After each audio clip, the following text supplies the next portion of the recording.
ప్రముఖ సినీ నటి శ్రీమతి సంగీత గారి ప్రారంభించారు. ఐవీఎఫ్ చికిత్సలో 25% భారీ discount, free doctor consultation, free ultrasound scan. 49 అంటే సంతానం, 49 అంటే సంతోషం. ఏపీలో ఎన్నికలప్పటి నుంచి కూడా హాట్ టాపిక్ ఏంటంటే రెడ్ బుక్.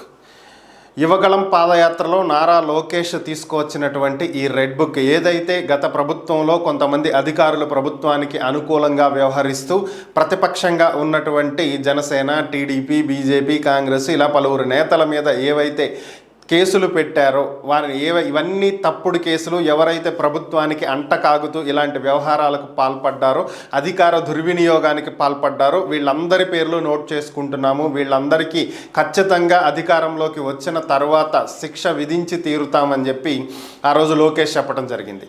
సో అప్పటి నుంచి ఈ రెడ్ బుక్ హాట్ టాపిక్కే. ఇక ఎన్నికలు అయిపోయి ఫలితాలు వచ్చి ప్రభుత్వం ఏర్పడిన దగ్గర నుంచి అయితే ఇక మరీ టూ మచ్గా ఉన్నటువంటి పరిస్థితి. ఎందుకని అంటే ఏపీలో ఏ ఘటన జరిగినా దీని వెనక రెడ్ బుక్కే ఉంది. ఎక్కడైనా కార్యకర్తలు కొట్టుకున్నా దీని వెనక రెడ్ బుక్కే, ఎక్కడైనా కేసులు నమోదైనా దాని వెనక రెడ్ బుక్కే. ఏది జరిగినా ఈ రెడ్ బుక్ వల్లే. రెడ్ బుక్ రాజ్యాంగం అనేది ఏపీలో అమలవుతుంది అనేది వైఎస్ఆర్ కాంగ్రెస్ పార్టీ వర్షన్.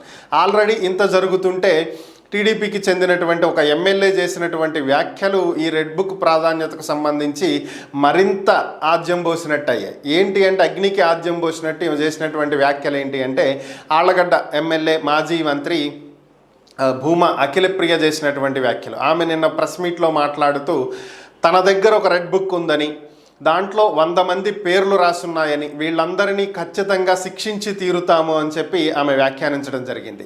తాను అధికారంలో లేనటువంటి సమయంలో, అంటే వైఎస్ఆర్ కాంగ్రెస్ పార్టీ అధికారంలో ఉన్నటువంటి సమయంలో తనని అనేక రకాలుగా వేధింపులకు గురి చేయడం జరిగిందని, అక్రమంగా కేసులు బనాయించి అరెస్టు చేయడం జరిగిందని, ఇలా అనేక రకాలుగా ఇబ్బంది పెట్టినటువంటి వారిని ఎవరినీ కూడా వదిలేటువంటి ప్రసక్తే లేదని, వారిని ఖచ్చితంగా ఇబ్బందులు పెట్టి తీరుతామని చెప్పి ఆ రోజు చెప్పడం జరిగిందని, దాన్ని ఖచ్చితంగా ఈరోజు అమలు చేస్తాను అని చెప్పి ఆమె చెప్పడం జరిగింది. అలా అని చెప్పి ఎవరిని కొట్టటమో, తిట్టటమో, లేదంటే చంపటమో ఇలాంటివి అయితే ఏమీ చెయ్యము. ఖచ్చితంగా చట్ట ప్రకారం వారి మీద చర్యలు తీసుకుంటాం. తగినటువంటి సాక్ష్యాధారాలు సంపాదించి వారిని తీసుకువెళ్ళి చట్టం ముందు నిలబెట్టి శిక్షలు వేస్తాం అని చెప్పి ఆమె ప్రకటించడం జరిగింది. దీంతో మరొక్కసారి ఈ రెడ్ బుక్ అంశం తెర మీదకు వచ్చింది.